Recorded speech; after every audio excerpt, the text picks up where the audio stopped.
একটি মেয়ে একটি গুহায় একটি ঐশ্বরিক ড্রাগন আবিষ্কার করে। সে হাজার হাজার বছর ধরে এখানে আটকে আছে, কারণ চোখের দৌড়া বাড়তে থাকে।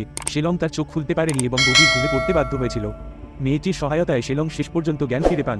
পরে শেলং মেয়েটিকে খাঁচা থেকে বের করে নিয়ে প্রতিশোধের রাস্তা শুরু করে। এইমাত্র প্রিন্সেস চেংলান ড্রাগনকে জাগ্রত করার জন্য ড্রাগন কার্ড পাওয়ার পর তিনি অবিলম্বে অত্যাচারিত কর্মীদের সংগঠিত করেছিলেন, যাতে দুষ্ট জাদুকরী শাসনকে সম্পূর্ণরূপে উৎখাত করার জন্য প্রস্তুত হন। যখন চেংল্যান এবং অন্যরা শেলংয়ের গুহায় যাওয়ার জন্য ডাইভিং স্যুট ব্যবহার করেছিল, তখন ডাইনিটি চেংল্যানের সঙ্গীদের মৃত্যুদণ্ড দেওয়ার জন্য একটি জাল ড্রাগন কার্ড দিয়ে তাকে রেখে আনতে দেখে চেংল্যান এবং তার সঙ্গীরা বিপদে পড়েছিল।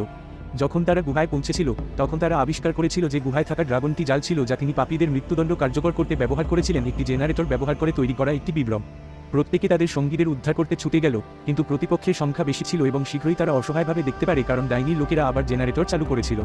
এই সময়ে একটি বামন চুপচাপ উপস্থিত হয় এবং সকলের দড়ি খুলে দেওয়ার সুযোগ নেয়। মুক্তিপ্রাপ্ত লোকেরা সাথে সাথে তাদের লোকদের সাথে লড়াই শুরু করে এবং নকল ড্রাগনটি নিয়ন্ত্রণ হারাতে শুরু করে। একই সময়ে কর্মীরা প্যারাগ্লাইডারদের উপর ডাইনির প্রাসাদে উড়ে যায়। তারা প্রথমে সৈন্যদের যুদ্ধের কার্যকারিতাকে দুর্বল করার জন্য মরিচের গুঁড়ো ব্যবহার করে এবং তারপরে শীঘ্রই শহরের গেট ভেঙে যায়। দ্য উইচের 4 পুতুল দৈত্য যুদ্ধে যোগ দেয়। তাদের পরাশক্তি কাজ করার সাথে সাথে লোকেরা একের পর এক পিটিয়েছিল, কিন্তু আরও বেশি মৃত্যুর সাথে সাথে আরও বেশি সংখ্যক শ্রমিক দৈত্যদের সাথে যোগ দেয় এবং ক্ষমতার বাইরে চলে যেতে শুরু করে এবং পরবর্তীকালে একে একে শ্রমিকদের দ্বারা বেষ্টিত এবং পরাজিত হয়। তখনই সবাই জানত যে শক্তিশালী দৈত্যটি আসলে সাধারণ মানুষের দ্বারা নিয়ন্ত্রিত ছিল। চেংল্যানও আসল ড্রাগনটিকে বেদিতে রেখেছিলেন এবং শীঘ্রই তিনি একটি আর্ট পেয়েছিলেন। শুধুমাত্র এই কাজটি শেলংয়ের চোখের দৌড়া ছাঁটাই করতে পারে। চেংলান এক এক করে শেলংয়ের চোখের পাপড়ি কেটে ফেলেন। এই সময়ে কারাগারে আঙ্কেল লংও টের পান যে তিনি শেলংয়ের অভিভাবক, এবং তার টের পেয়ে সাথে সাথে সাহায্য করেন।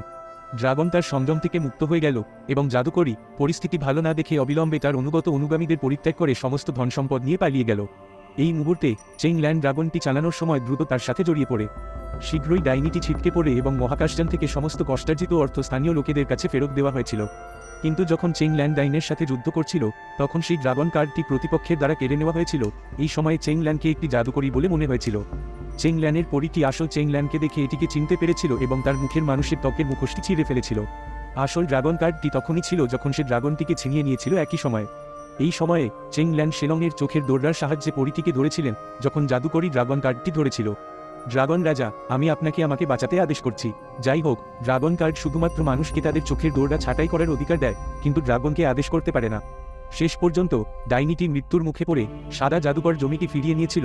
লোকেরা অবশেষে কালো জাদুকরের নিপীড়ন থেকে মুক্তি পেয়েছিল এবং আঙ্কেল লং রাশিয়ান কারাগার থেকে মুক্তি পেয়ে তার নিজ শহরে ফিরে আসেন।